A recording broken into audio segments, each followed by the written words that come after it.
श्रीमन्नारायण नारायण नारायण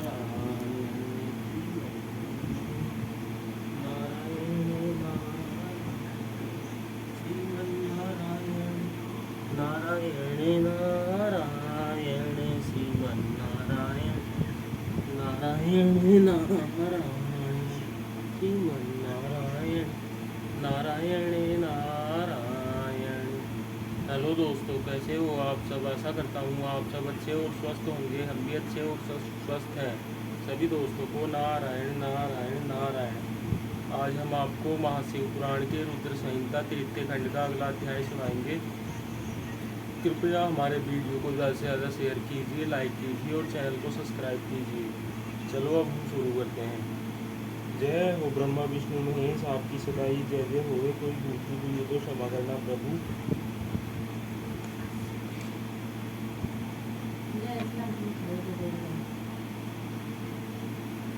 ओम नमः शिवाय, ओम नमः शिवाय, ओम नमः शिवाय। जय हो गणेश जी महाराज की जय, शिव जी महाराज की जय, माता पार्वती की जय, नंदी महाराज की जय।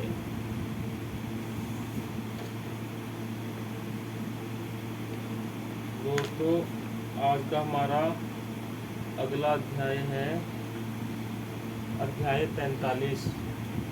भगवान शिव का अपने परम सुंदर दिव्य रूप को प्रकट करना, मैना की प्रसन्नता और क्षमा प्रार्थना तथा पूर्ववासिनी स्त्रियों का शिव के रूप का दर्शन करके जन्म और जीवन को सफल मानना।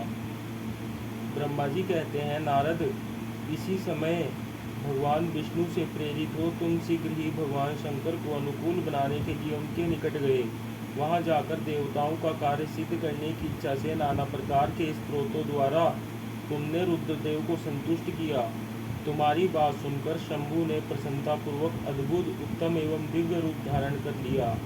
ऐसा करके उन्होंने अपने दयालु स्वभाव का परिचय दिया। मुने, भगवान शंभु का वह स्वरूप कामदेव से भी अधिक सुंदर तथा लावण्य का परम आश्रय था।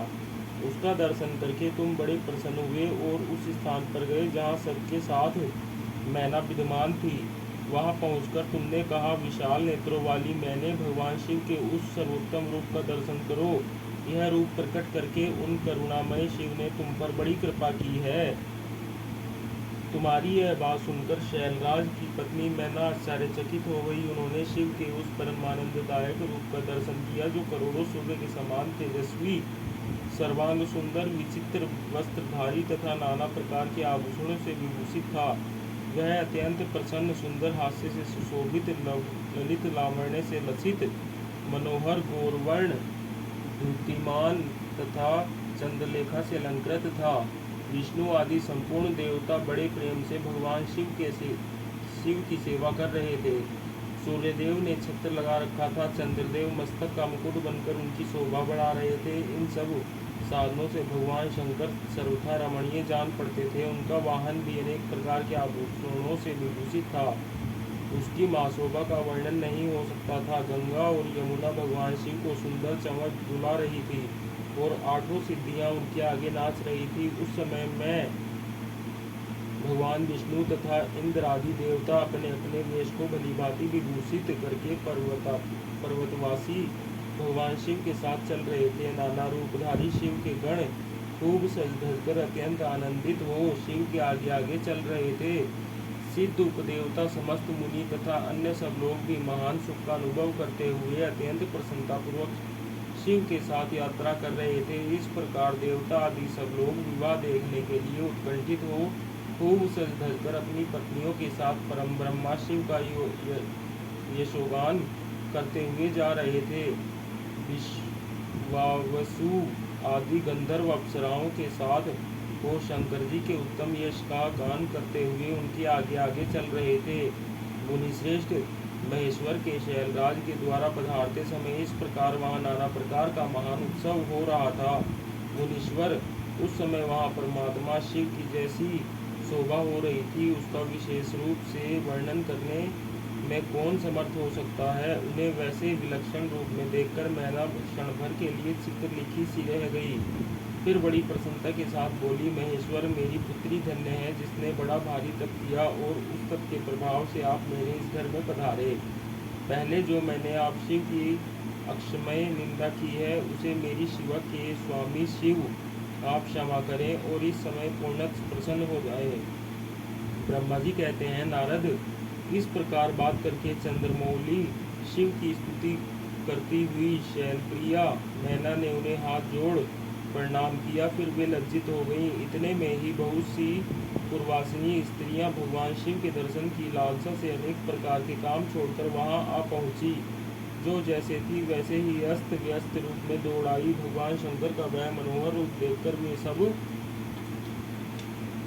मोहित हो गईं। शिव के दर्शन से हर्ष को प्राप्त हो प्रेमपूर्ण हृदय वाली वे नारियां महेश्वर की उस मूर्ति को अपने मंदिर में बिठाकर इस प्रकार बोली। पूर्वासिनियों ने कहा, अहो, हिमवान के नगर में निवास करने वाले लोगों के नेत्र आज सफल हो गए। जिस जिस व्यक्ति ने इस दिव्य रूप का दर्शन किया है निश्चय ही उसका जन्म सार्थक हो गया है। उसी का जन्म सफल है और उसी की सारी क्रियाएं सफल है जिसने संपूर्ण पापों का नाश करने वाले साक्षात शिव का दर्शन किया है।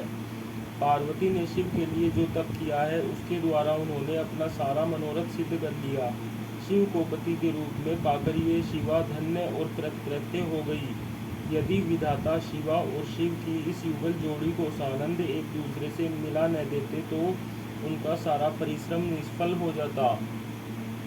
इस उत्तम जोड़ी को मिलाकर ब्रह्मा जी ने बहुत अच्छा कार्य किया और इससे सभी कार्य सार्थक हो गए। तपस्या के बिना मनुष्यों के लिए शंभु का दर्शन दुर्लभ है। भगवान शंकर के दर्शन मात्र से ही सब लोग कृतार्थ हो गए।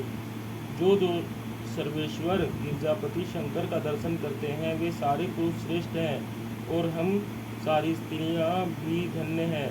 ब्रह्मा जी कहते हैं, नारद, ऐसी बात कहकर उन स्त्रियों ने चंदन और अक्षत से शिव का पूजन किया और बड़े आदर से उनके ऊपर खीलों की वर्षा की। वे सब स्त्रियां मैना के साथ उत्सुक होकर खड़ी रहीं और मैना तथा गिरिराज के भूरी भाग्य की सराहना करती रहीं। मुने, स्त्रियों के मुख से वैसी शुभ बातें सुनकर विष्णु आदि सब देवताओं के साथ भगवान शिव को बड़ा हर्ष हुआ। ओम नमः शिवाय, ओम नमः शिवाय, ओम नमः शिवाय। जय हो ब्रह्मा विष्णु महेश, आपकी सदाई जय जय होवे। कोई भूल चूक हुई हो तो क्षमा करना प्रभु।